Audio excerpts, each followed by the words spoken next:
We have the police department report. Chief Mosby or? Yes. Okay. September report, we had 7 crashes, 6 calls, 1 disturbance, 1 damage to property call, 2 juvenile incidents, identity theft calls. We assisted several agencies during and after the storm. And at this time, I'd like to recognize Captain Durkin for a traffic stop he made with narcotics. He had 4.3 ounces of meth, 2.0 ounces of marijuana, felon in possession of a firearm. Wow. So that's all. So I'd like to recognize him for that. That's awesome. Outstanding job. Yeah, good job, Durkin. I'd also like to recognize all of y'all's hard work during the storm too. Y'all put in a lot of hours and a lot of hard work from the village and even the surrounding areas. I did a lot of work for us, including Angela. You volunteered. I mean, we couldn't have done a lot of the stuff that we did without you, so we appreciate all the hours that you spent. And, you know, Amy and I did it. I know Grant, you helped some, but you had a lot of damage to your house and your property and all that stuff. So I just want to say thank y'all to everybody that helped, and especially Lawrence and Maria. Literally I did not know what I would have done without Lawrence helping me, guide me through my first declared disaster and how to get through it. So I appreciate everything y'all did for us too. So thank y'all so much. Mayor, I have a question for the chief. Yes, sir.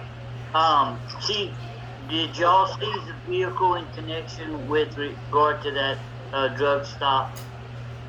Y'all seize the vehicle. Did you see the vehicle? No. No. Okay. Do you all plan on seeking seizure of the vehicle related to that at the time it goes to trial? I'm not sure on that because everything really happened outside the village. It happened outside the village? Yeah. Okay, because the village would still be entitled to a certain portion of proceeds, even though a lot of it goes to the DA and the sheriff. The village, having made the stop, would be entitled to. So if the sheriff's office seized the vehicle or the state, we still have an opportunity to participate in any of the funding that is received from that stop. Oh, from the actual seizure portion of it, because we made the stop. Okay. Mm-hmm. Okay. Yeah, but we don't have the account that's still open though. They voted against that in one of the meetings. Is that something we need to readdress maybe? Yeah, we would have to reestablish it in order to participate in that account. That's true. Okay. Well Is then that we'll. something we add tonight or for next meeting? It'd have to be with something we can put on the agenda and then set for discussion. Okay. We can add that to the next meeting though, right? Yep. Okay. So we'll just do that because. Yeah, we'll just do that. That's I fine. mean, it could be rather significant. After we seized the vehicle on that stop, Yes, sir. okay, we did not, in seizure, as I understand it, has to go through the district attorney's office. Right. They have an assistant attorney who handles the seizure. That's correct. And as I recall, we only have 48, 72 hours before the owner of property to be seized to be notified by them. So in this case, apparently Captain Durkin didn't think there was enough there worth seizing. All I can ask that. Okay. Well, if there is the vehicle that has a lien on it or financial lien, that would also come into play in the settlement of that and seizure. But I just want to get a better understanding. So that particular incident, so the stop was initiated in town, in the village limits, but pulled over outside of village limits. So we're still entitled to a portion, is that right? I mean, a portion of the seizure amount? Yes, ma'am. Okay. Since our officer initiated the stop, Okay. but for our officer, it would not have occurred. All right, correct. Okay, I get it. I understand that now. Okay. And that's something we need to address at the next meeting, then to reopen that seizure account then for sure. If that's going to entitle us to any type of funds from stops like that in the future, correct? Yeah, I mean, if you stop a vehicle and you happen to, and they have $80,000 cash in that vehicle, the town would get a portion of that money. Correct. Okay. All right. All right. We'll can address that next month then. That's fine. All right. Is that for the report? Okay. All right. New business. I want to. This is something. Again, Jerry and I have consulted about, and it's something that the auditor has brought to our attention because she keeps requesting additional documentation the further she reviews all the documents that we submitted to her. And it was a review of all the 2020 ordinances, which we just realized that none of them were actually passed properly. Jerry actually had written a letter to that effect, but I just want to kind of go over it and kind of condense what that letter said. And it's basically that, there's a procedure in place that so before you present an ordinance to the board, after you present that to the board, you are supposed to publish that in the official journal, which is, for us, is the Livingston Parish News. And it's supposed to state, the meeting and the day and time that the board will vote on it. And then you, at that meeting, vote on it. After you vote on it, you have 20 days after that you approve that ordinance to publish the entire ordinance in the official journal, which is, again, the Livingston Parish News. So some of them were, and some of them weren't, but every single one of them didn't have the exact requirement to make each ordinance valid. So like the first one, which I knew this going into taking office, that ordinance number 1, which was the case clerk, was not done properly. It did not have the public notice prior to voting, and then it never published the notice or the ordinance afterwards, which is why that was our first ordinance of 2021, which was to rectify that pay for the year of 2021. We can't fix anything, obviously, for 2020, but that rectified us going forward for the correct pay for the clerk's pay. Ordinance number 2 was to set the FSPD emergency and grant pay. It was published prior to, wasn't it? Hang on, let me grab my paper real quick.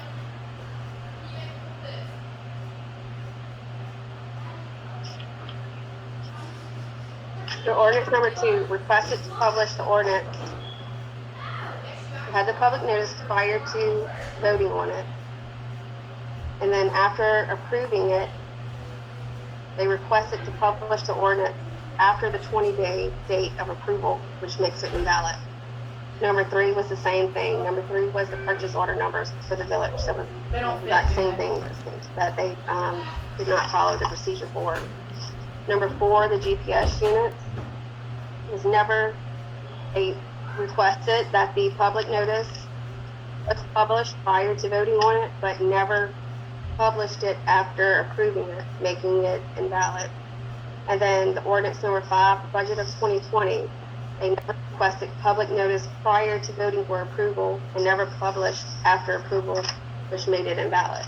So that's why tonight I'm going to be introducing ordinance number 5 of 2021, which is the proposed budget of 2021, which is the same exact budget they voted on, but was considered invalid based on this, they didn't follow the procedure.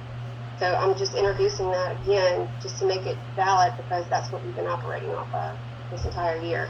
And we did not know that going into this year and operating off of that. So I'm hopeful that that will rectify any audit for next year that we've been operating off of it for that reason. So I just want to make that clear as to why 0 of those ordinances were even invalid. I'd like to go on the list. I'm looking at the notes that were provided to us, detailing what you kind of just summarized. And I feel that, with your permission, I'd like to read in detail the steps for each one of these and the violation that occurred. So Absolutely, absolutely. So for ordinance number 1, increase clerk's pay. Proposed ordinance 1 was introduced on the February 12th, 2020 town meeting. Public notice requested to be published in the Loudoun Parish News. No email request to Loudoun Parish News was found with this public notice from the town computer. Public notice published in Loudoun Parish News. Public notice was not shown in Loudoun Parish News from February 12th through March 11th, 2020 papers. Ordinance number 1 was approved in the March 11th, 2020 town hall meeting. Approved ordinance number 1 request to be published in the Livingston Journal of Record. There was no email requested to Livingston Parish News found to be published from the town hall computer. Approved ordinance number 1 published in the Journal of Record was not found. Ordinance number 2. Ordinance number 2 was introduced in May 27th, 2020 town hall meeting. The public notice requested to be published. The email requested on May 28th of 2020. The public notice was published 6 days before the June 2020 town hall meeting. Ordinance number 2 was approved in the June 10th, 2020 town hall meeting. Ordinance number 2 requested to be published in the Journal of Record. Email requested to Livingston Parish News dated July 9th, 2020, which was over 20 days from the June 10th approval date. Approval of ordinance number 2 was published in the Journal of the Record on July 16th, 2020. Ordinance number 3 proposed was introduced in the May 27th, 2020 town hall meeting. Public notice requested to be published in the Livingston Parish News. Email requested on May 28th. Public notice published in the Livingston Parish News 6 days before the June 2020 town hall meeting. Ordinance number 3 was approved in the June 10th, 2020 town hall meeting. Approved ordinance number 3 requested to be published in the Journal of Record. Same as the ordinance number 2. The email requesting it was published dated July 9th, which was over 20 days from the June 10th approval. The approved ordinance number 3 was published on July 16th paper. Ordinance number 4, GPS devices in the French settlement units.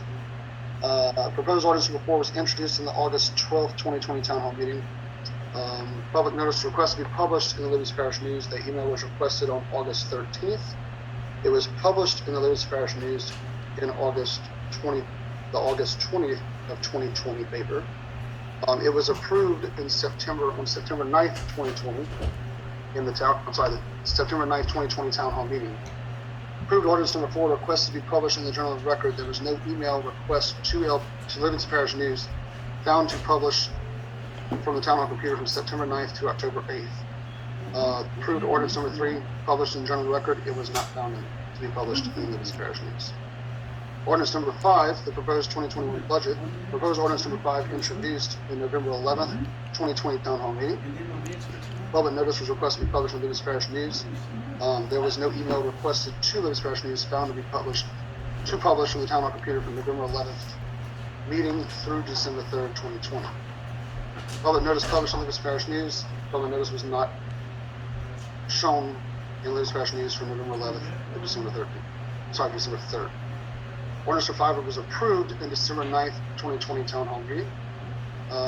Approved ordinance number 5 was asked to be published in the Journal of Record in an email dated December 29th, 2020. Approved ordinance number 5 was published in the January 7th, 2021 paper. So I just want to note that that budget was requested to be published within the requisite 20-day time period. However, there was not a prior public notice published before presenting it to the board to be voted on. That's why it makes it invalid, and that's why we're representing it at tonight's meeting. And like I said, again, it's the same exact budget. That's the one we've been operating off that we're presenting tonight. And I'm assuming that y'all have already done this, but records and precedent was with this. And we also, so just because we could not find any record of it in here, which is a,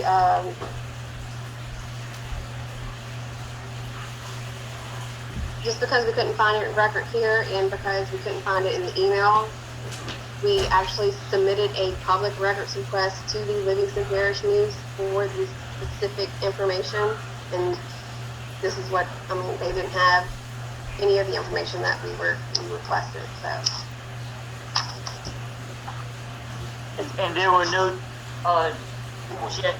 Yes, and also we checked the bills that corresponded with each month for these ordinances, and those bills actually break down what you're being billed for, and none of that specified these particular reasons why they were billing us for it. Basically, the stuff that was published. but So not everything properly that was is the published, latest. so the entire year, I think it was 1,000, it was like a little over $1,800 of public funds that were in publishing things that were basically just wasted because none of this was valid at all. So for tonight, I just want to clarify that ordinance number 1 for the clerk pay, we rectified that at the beginning of the year.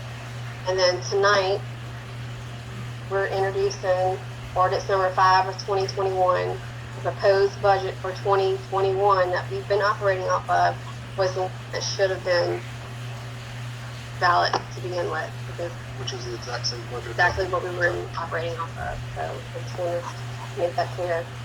What happens to the other ordinances? The other ordinances, I mean, if y'all or any of us, any board member chooses to represent those, we can.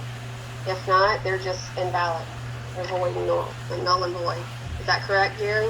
Correct, and then it's kind of like, ladies, to make it very simple, it's sort of like baking a cake. If you miss one step of the recipe, you don't have a cake. Correct. And missing that critical step invalidates the entire ordinance.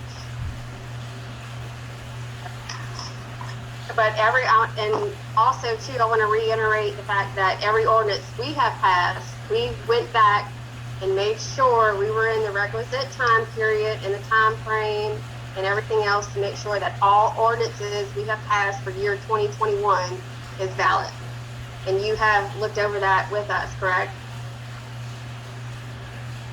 Those are all the ones that passed since the new administration. Correct. Everything in there should be up to date, and we should be in full compliance. Thank you. All right. All right, so our next